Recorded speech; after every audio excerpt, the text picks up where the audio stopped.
What's up, y'all? It's your girl Young SLB, and I'm back at it with another video. So I asked my Instagram followers what you guys would rather see, and y'all answered college hacks. So here I am with the video. I came up with a solid 18 hacks, tips, tricks to get you through this next semester and every semester to come after that. A lot of these hacks I've implemented in my life, you know, during my study sessions and stuff, and it really has helped. So I hope this information can help you guys as well. Please make sure to subscribe if you already have it. And guess what? I got giveaway details at the end of the video. If you guys enjoyed this kind of video, make sure you give it a thumbs up and comment below what you guys would like to see next. So without further ado, let's do it. So the first hack I have for you guys is when you're writing an essay. I've been doing this for the longest, low key, but don't tell nobody. All of the periods and commas I changed to a size 14 font instead of a 12, and you can barely tell the difference, and it makes your paper like a lot longer. Make sure every period is the same size. Don't have some that are 12 and some that are 14. You gotta stick with the whole 14 if you're finna do it. So hack number one. Hack number two, I have some websites for you guys that are really good with textbook answers. The first one is slander.com. That has answers to several different textbooks. Textbooknova.com is also a good website if you are looking to buy your textbooks. I also like to rent off of Amazon. Every semester I just rent whatever books are required for my classes, and then I send them back at the end of the semester. It's worked really well for me, so that's my preference. But yeah, textbook hack, that's number two. Hack number three. The third hack I have for you guys is a website that actually will type your essay for you. That website is site.edu. All you have to do is put in whatever topic you're supposed to be writing about, and it will conjure up a paper. I don't know how confident or how often I would use that. You know, it's at your own risk because plagiarism is a thing.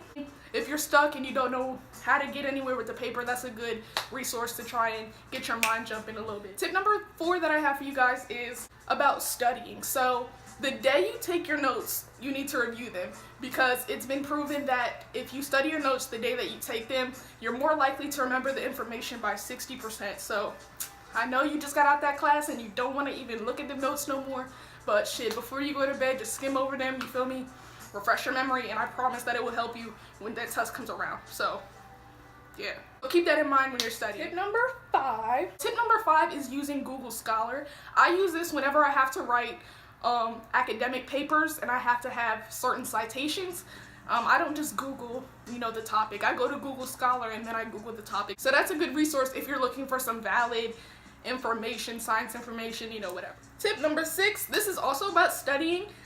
So I've read that if you write your notes in blue ink instead of black ink, you're more likely to remember what you wrote. So throw away them black ink pens and stock up on some blue pens, you heard? Tip number 7, I have used this hack so many times in the last 2 years of my college career. Make a Google Doc and send it to whoever's in your group in that class. For example, I had a databases class.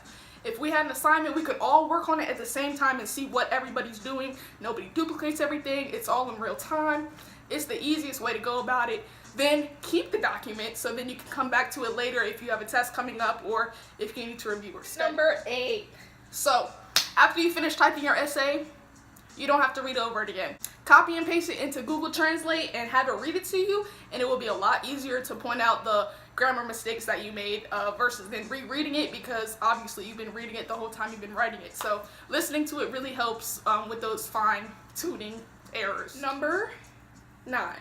If you have a school ID, which you should if you're in college, there's a lot of stores and restaurants that do 10% to 20% discounts. For example, Subway, Burger King, Waffle House, McDonald's, Arby's, Buffalo Wild Wings, Dairy Queen, IHOP, Domino's, all have 10% off for students. So if you just flash your college ID, they'll give you 10% off at any of those restaurants. So keep that in mind, save you a little quick buck, you feel me? So we at 10 right now. Hack number 10 that I have for you guys is for mathematics. Symbolab.com is really good for free math help. It shows you all of the work and it solves your answers for you. I will have the links to all the websites that I mentioned down below so you guys can play around with those as well. SparkNotes is really good for English classes because it usually has notes on books that you're required to read and stuff like that. Hack number 11 is knowledge. You saying something out loud is equivalent to you writing it 7 times.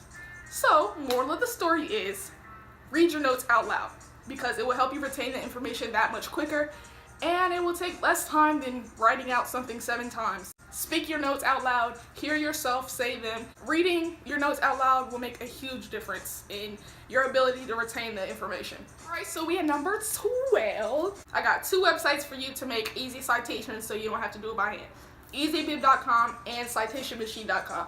Both of those you can plug your sources in and it will conjure up whatever format you need it to be, whether it's APA, MLA, Chicago, all that, you feel me? So use those when you're creating your bibliographies, and don't forget to have your bibliographies because they will take off mad points if you forget that. So make sure you remember those tools when you're writing a paper. So hack number 13 is one that I kind of already mentioned earlier, but it's about, taking notes. So I like to use my Google Docs and I take notes during the class, like when the professor's speaking.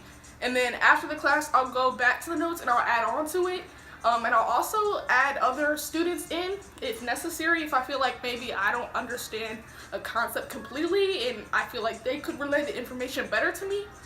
So yeah, I just use a collaborative document to keep track of my notes and to study, and that's been really helpful. So keeping up with your notes and sharing them with classmates is a huge hack that will get you a lot farther than you think it will. And you can make a study guide out of those notes later whenever the test comes around because you're finna be tested on it. So never delete any of those documents too. Hack number 14. So if you are in your math class and you're about to have a test and they hand you the test, you need to write down all of the formulas that you're required to remember immediately. Don't even write your name first. Write down all the formulas. I've been doing this probably since like middle school. And that's how I've gotten through a lot of my math tests. Because if you start the test without writing down the formulas first, you may forget the formulas, you may mix up some numbers, and if you mix up some numbers on a formula, the whole thing is off. So write down the formulas as soon as you get the test. 15. Alright, so hack number 15 is to record your teacher's lectures. If your professor, it tends to go really fast. My history professor my freshman year would go through slides and give nobody time to write anything down. So just record the lecture, then you can have it to go back to reference when you're studying and when you're taking down those notes when they were moving too fast. And if you need to skim over the lecture right before a test or something, just increase the speed, just double the speed and listen to the lecture through and it will get by a lot faster. Remember to record your lectures. Hack number 16 is to actually write your notes in a different font other than the one you normally use, which I'm gonna assume is Times New Roman. It's been proven that you'll remember notes in a different font versus remembering notes with a font that you read all the time, because you're more likely to just skim through when you're using a font that you use all the time. When you use a font that you're not used to reading, you really have to pay attention to what it's saying. So use a different font, switch up your notes. Don't always use Times New Roman. Do some other stuff. Throw some new stuff in. Feel me? Hack number 17 that I have for you guys is a way that you can get practice tests for the subjects that you're about to have a test on. So I'll have, the format as to what you actually type in the description box below. But basically, you type site.edu and then you put in brackets whatever subject you're looking for, math, algebra, whatever, and then put exam after that and search it, and every practice exam that's related to that subject will pop up and you can go through all of those and get your study on. Alright, and last but not least, tip number 18 is to spray a scent when you study and then spray it again before your test. So for example, you get a new perfume, you get a new cologne. Spray it on right before you start studying, and don't even wear the perfume no more for real until it's time to go to class or it's time to take that test where you know that you're going to be tested on that information. Spritz that scent again and your memory will be jogged from that scent. Just try it. I feel like that's some real shit right there. Yeah, y'all, that's really all I have for you guys. Those are 18 college hacks that you can implement immediately as soon as you get to school. I hope that this was helpful for you guys. The moment you have all been waiting for, giveaway time. So I finally reached 800 subscribers. So, I decided, why not do a giveaway? You feel me? So here are the rules. Step 1, obviously you must subscribe to me on YouTube. Step number 2 is to follow me on Instagram. I will be posting a giveaway post, and under that post, comment hashtag 800youngins and tag 3 friends. If you want additional votes, you can follow me on Twitter and then tweet the hashtag 800youngins and @ me, and that will be counted as another vote Only vote once via Instagram and once via Twitter. I will be announcing the winner a week from when this video is posted. The prize is...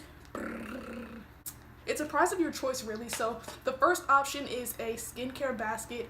I will be providing you with an entire skincare regimen, face wash, toner, moisturizer, face mask, all that. I got you.